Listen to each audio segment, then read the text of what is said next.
your host, Effie Pilarino, and today I am joined by a guest that is not the first time. This is Helene Li. Welcome, Helen.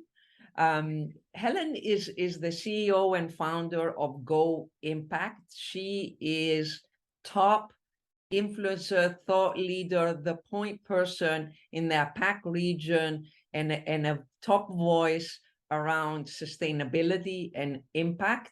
So, of course, we'll be talking about these very important topics, the opportunities, our responsibilities, and the challenges in this sector.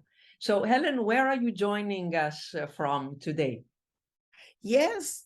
Good morning, good afternoon, good evening. I think we got people dialing in from everywhere. I'm joining you from Singapore, which is our second business hub in APAC, the other one being in Hong Kong. Excellent. So let's start by discussing, the complexity of the net zero journey. From this past year, there's been clearly an increased buy-in from businesses around net zero goals and actions and setting their strategies around their net zero journey, but it seems that it's very complex. So could you explain to us the complexity around this net zero journey? Yes, that's actually a great and painful question, Effie. I think the real challenges around net zero, it's not in why we are doing it. We are beyond that. It's in the what and the how. How do we actually move from making pledges to taking actions? How do we bring to reality and bring to fruition the pledges that we are making in terms of decarbonization and that whole net zero journey? So as part of COP26 from last year in November in Glasgow, I think there has been various momentum being made in terms of scaling back on coal fire, fossil fuel, in terms of transitioning to cleaner energy, and in terms of overall energy efficiency. But if you look at some of these in more detail, the implementation is actually far more difficult. If you look at carbon, tracking carbon emission in general, you cannot manage something that you cannot track efficiently, right? So scope 1, scope 2, and scope 3, the three scopes of carbon emission, scope 3 still remains the big elephant in the room that, everybody is just struggling how to come to terms with that, how to measure and to track that effectively. And scope 3 involves the whole ecosystem of carbon emissions generated in your whole value chain, in the way you do your business operations, in the way you interact with your suppliers, with various stakeholders, upstream as well as downstream. And nobody has really, cracked the code, if you like, in grappling with this huge issue. And that is very essential to making bold moves in terms of achieving net zero. So that lies a huge challenge. The other challenge, obviously, is also in the harmonization of standards globally. Without a harmonized set of standards, then it really doesn't help for corporates or for regulators to look at this and to bat this down effectively. So from what you said, it seems to me that we need a lot of investments and innovation in data that is available and is reliable and fairly real-time data across these supply chains or value chains and I guess partner and ecosystem chains, so we can measure what is going on. And it seems to me that if we do that, we could benefit in other areas, because if we have that data, we could have a complete picture of cybersecurity risks, for example, across the value chain and other financial risks that could have ripple effects on us. So this is something that I think if platforms and interoperability is built across these value chains, then we will have a lot of benefits. And I guess we are not doing this, or we are doing this and it's not put together yet. It's very scattered. It's work in progress. From here in Singapore, for instance, I know that the monetary authority here has initiatives to build a platform that looks at, platformizing and aggregating data, including third-party data, which is, again, another elephant in the room for this. So definitely, the data gap is a huge pain point. We all know that. I believe there are initiatives across the globe that are working on that. Have we cracked it completely? No, but it is very much work in progress. The other thing I want to point out also as part of the challenge, apart from data, is that net zero and decarbonization means different things to different sectors. Okay, so that whole roadmap to net zero would look very different if you are a real estate conglomerate, or if you are a supply chain company, or if you are an FMCG company or hospitality company. So it's very crucial that you do have the generalists, the talents on board to help you map out that strategy and the roadmap that it makes the best sense in your business context as well. What are some of the savings? What are some of the efficiencies that the business could benefit from? And I think on that, you need to build a talent pipeline. We just simply don't have enough of that. And education is really at the core of this. So I know that you are involved and passionate about education, and that's part of what you're offering through Go Impact. So are you telling us that by industry, there's a different framework that needs to be adopted rather, to be able to reach those goals? Yes, to a large extent, but also there are commonalities. Say, for instance, at Go Impact, the learning, we are trying to bridge that skills gap, if you like, and to build that talent pipeline that we badly need to drive the sustainability, the ESG agenda. Without the talents, you just cannot move effectively on that, whether you are a financial institution or you are a real estate, player. So there are various commonalities, I believe, that can be transferred and are common across sectors, but there are also sector-specific adaptations or tweaks to that people need to be mindful of and sensitive to as they roll out a roadmap for their respective companies or their respective organizations.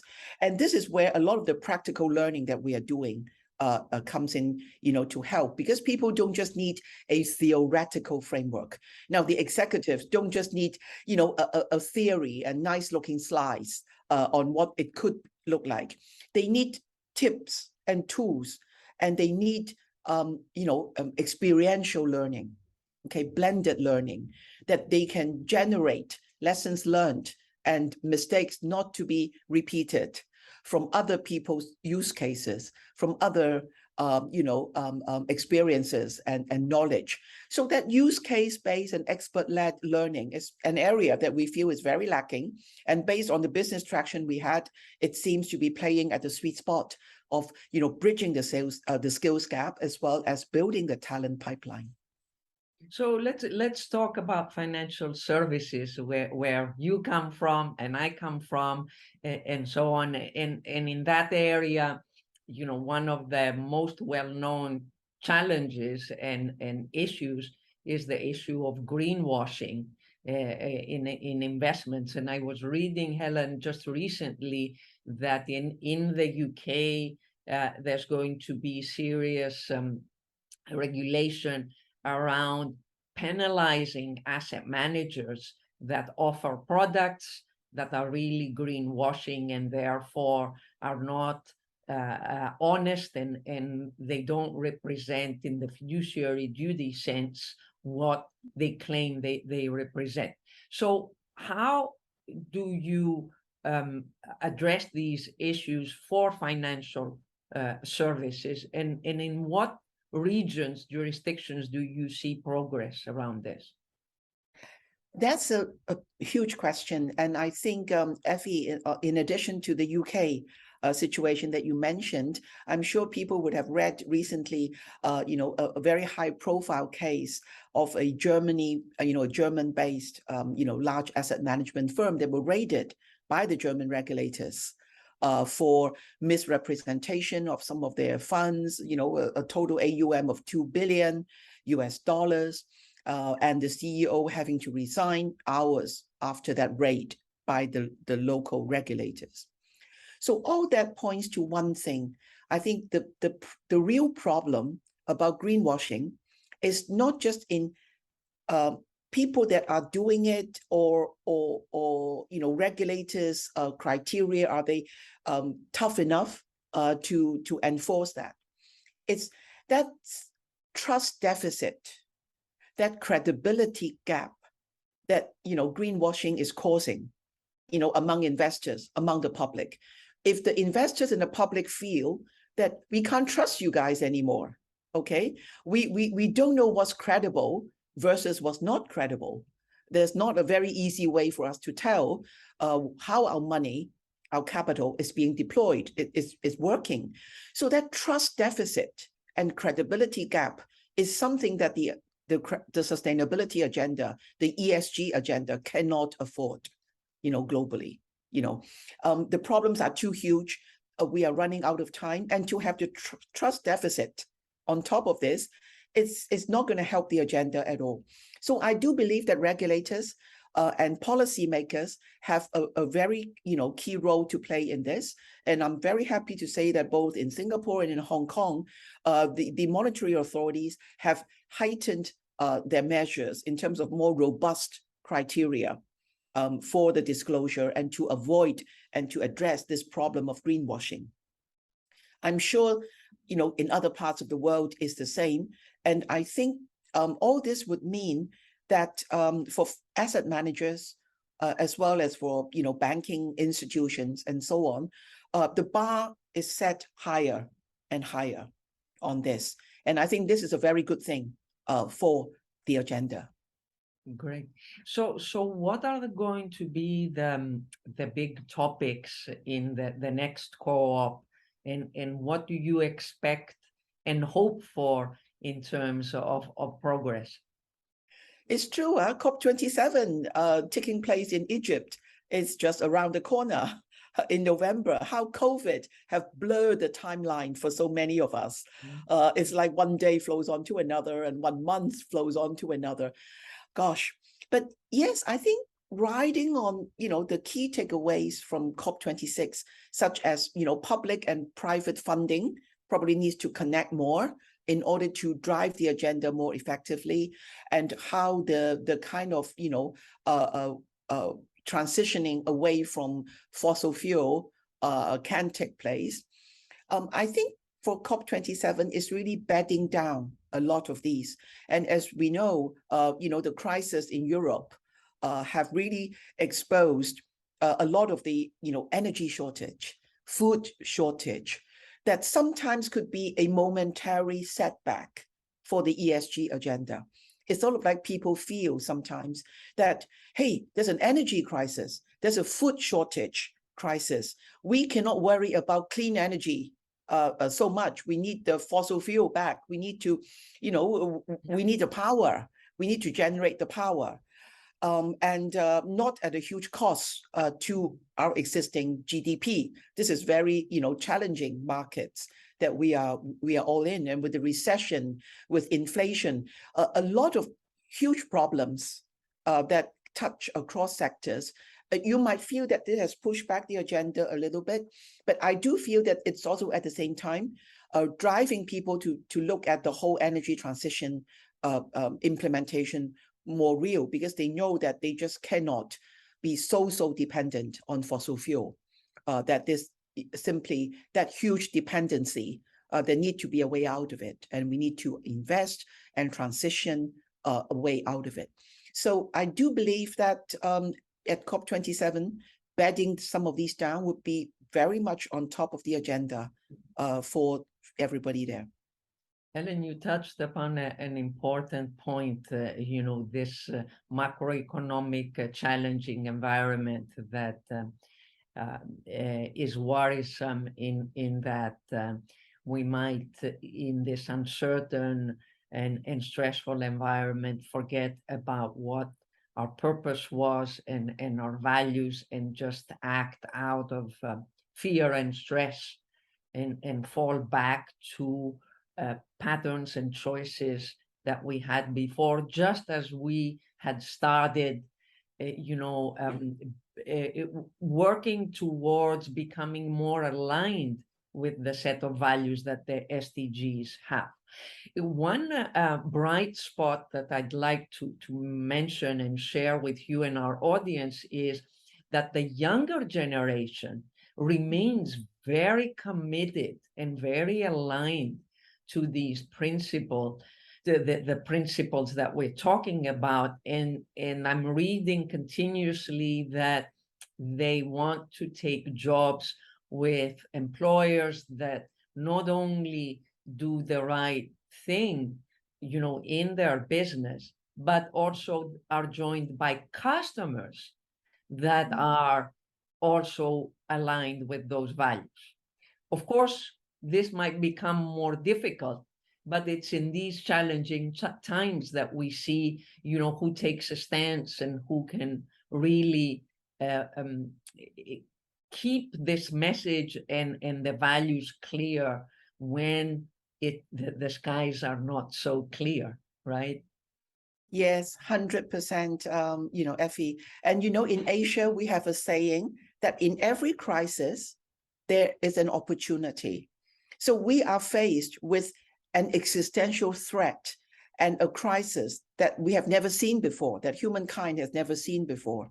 But with it also comes huge opportunities that we have never seen before as well. So I do believe that through the ups and downs, it's never a straight curve, one way or another. There will be ups and downs.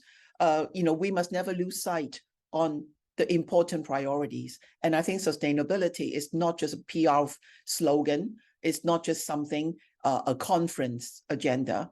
It's something that affects our survival, that affects our economy. And really, at the core of it is the existence of us and our planet.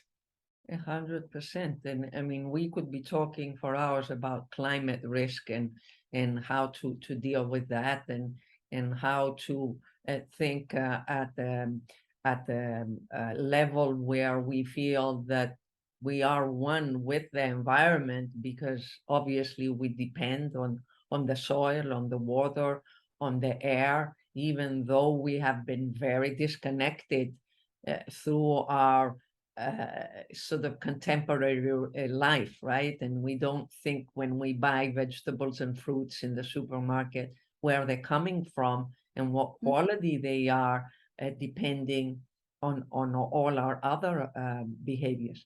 So tell us about Go Impact. What are you what are your offerings? Who are you working with? What are your big plans and the progress that's happened over the past year? Hey, thank you, Effie. I think COVID, one of the silver lining has been that it's pushed sustainability agenda to the forefront. So if it was on somebody's back burner before, it's really now moved, shifted to front and center stage. So we've been really gaining very rapid traction with a lot of leading universities out of Singapore, Hong Kong, the Middle East, Thailand, and so on. And through them, we've been able to influence a lot of big corporates, financial institutions, as well as really just, the corporate sector at large. And as I mentioned before, our programs are pitching at two things: establishing that common baseline of knowledge that everybody will need in order to turn the talk into action, and also to go a little bit deeper into specific areas whereby the talent pipeline needs to be built. So we are doing two things at the same time: bridging the skills gap, building that common baseline, and as well as building the talent pipeline. And I think on that, we've been doing a lot of, a lot of progress in APAC. We just closed our A round fundraising. We're very positive, very happy to say we are already, revenue positive, which is a big milestone for us. And as well as poised very well to move towards a more blended micro learning, okay? Because we feel that ultimately to reach more people in a more exponential way, micro learning is the way to go. So for now, has the learning your teachings being distributed mainly through educational institutions like universities, and maybe through some of the learning programs within corporates, but now are you opening this up to modules that I could get a certification in a certain area? Tell us a little bit more. Yeah, I think that's the direction that we are working on. Okay, so we've been, quite fortunate in building that, certain high standards in terms of some of the synchronous learning that we do partner with universities and other education institutes, but also with, accreditation platforms, in APAC and MENA, so that we actually provide the finance industry and other corporate executives with that level of accredited skills that they will need to tackle this. But we need to move beyond that, and that's where, democratizing it and making it accessible through micro learning and in a mobile manner, so you can learn it anytime, all the time, everywhere and anywhere. That will be the next step for us. That is amazing. Give us an idea, sort of like a sample, an appetizer of some of the topics of these micro learnings. What could we expect? I think again, we will modularize it based on, there are some very generalist topics that people can look at. Okay, I'm more interested in supply chain, I'm more interested in carbon management and so on, that they can look at. But there will also be some more specialist topics, okay, that when people want to take a deeper dive into some of the tips and tools in these areas, if they want to learn the latest requirements in terms of reporting and disclosure, which is a huge topic, obviously, that it's not a statutory one. It's something that moves, it's not a stationary one, it's something that moves. So we do have generalist and specialist tracks, and we see that being modularized so that it can suit the needs and the demands of a broader base of people that we really need to reach out to.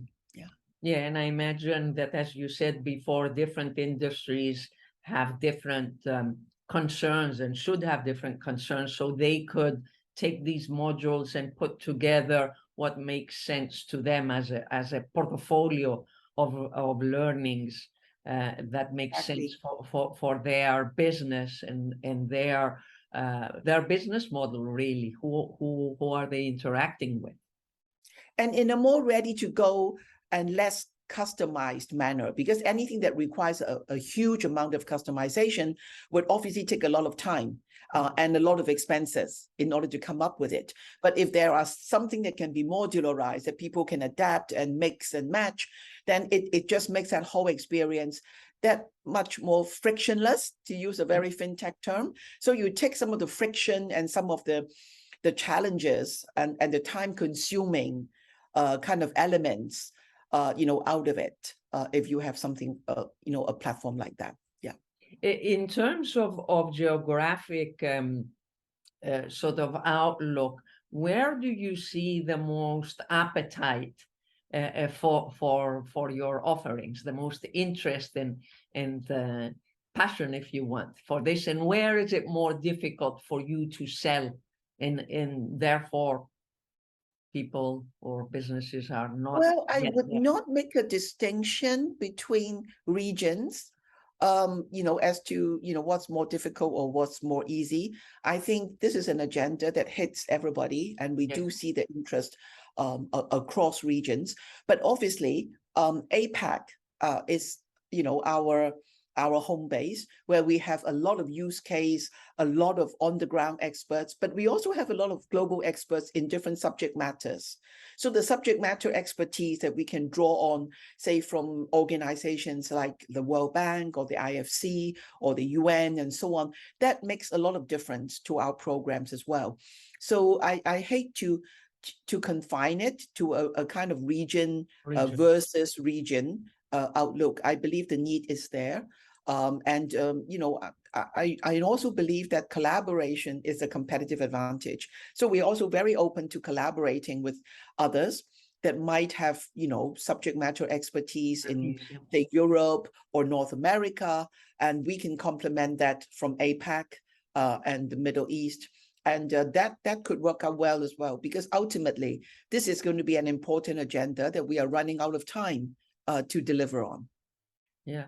And so from what you just mentioned, I understand that you are already collaborating with big organizations or with industry experts and bringing all this expertise together in a way to benefit your clients and those that are very interested in learning. So what is before we close, Helen, what is your personal tips in terms of what you've changed in your life to sort of be more in alignment with the sustainable behaviors that we all want to,